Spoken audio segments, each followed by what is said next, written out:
Hello, everyone. The Bible Judges chapters 4 to 5. The Lord said, the hidden secret of the battle at the Kishon River. For 20 years, the people of Israel lived in a time where even breathing felt like a sin. The Canaanite king, Jabin's general, Sisera, oppressed the people with 900 iron chariots. The children swallowed their cries at the mere mention of that name, and the adults locked the door twice every night. Deborah was sitting under the palm tree. She was a woman so strong that the sunlight could not scorch her face. As the people lined up and wept, she closed her eyes and listened to the voice of heaven. At that moment, a man approached. He was Barak from the tribe of Naphtali, and he spoke while catching his breath. Prophet, I am Barak of the tribe of Naphtali. Deborah replied quietly without opening her eyes. I knew you would come. Barak said with a trembling voice, Sisera has 900 chariots. We cannot withstand them. Deborah said firmly as she slowly opened her eyes, the Lord God of Israel has spoken. You are to go to Mount Tabor, with 10,000 men from the tribes of Naphtali and Zebulun. I will lead Sisera, his chariots, and his army to the Kishon River, and give them into your hands.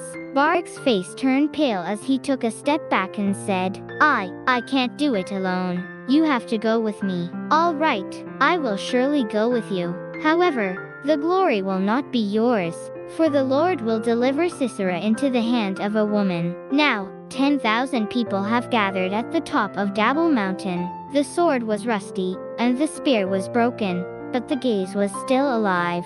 Barak looked down at the Kishon River from the mountain peak. In the distance, 900 chariots gleamed in the sunlight, lined up in a row, and Sisera laughed and shouted from his horse, Is that all? 10,000. Ha ha ha, I will carve down Mount Tabor with these chariots today. Barak whispered to Deborah, See, can we really win against that? Deborah said calmly, staring straight at the mountain below. Barak, look at this. That iron chariot boasts of the plain, but the heavens are on our side. It felt like the sky was tearing apart all of a sudden. Deborah shouted loudly, Now is the time. Go up. The Lord has delivered Sisera into your hands.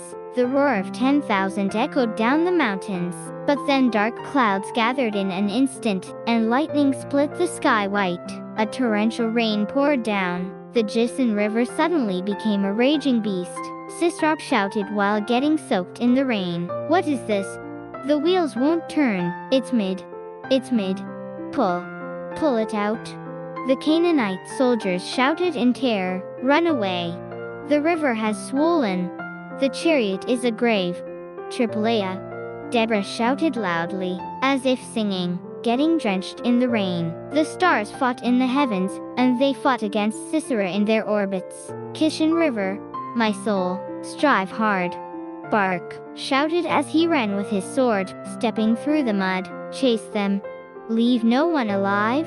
The Lord fights for us. Sisera abandoned his horse and fled, and every time his feet sank into the mud, death was just around the corner. I saw the tent of Hevel. I thought it was safe because we are allies.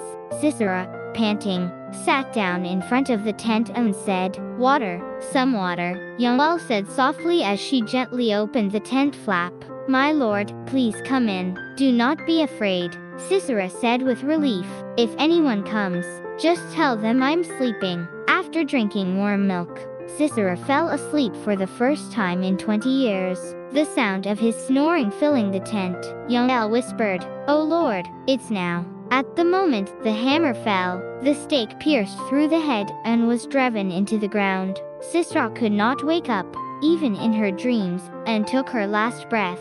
Yael calmly opened the tent flap and said, Come, Barak, the person you were looking for, is lying here. Sis died lying face down on the tent floor. 900 chariots were buried in the mud of the Kishon River. Israel won without a single injury. Deborah and Barak sang together, The enemies of the Lord will perish like this, but those who love him will shine like the rising sun. From that day on, Israel was able to sleep peacefully, without the sound of swords for 40 years.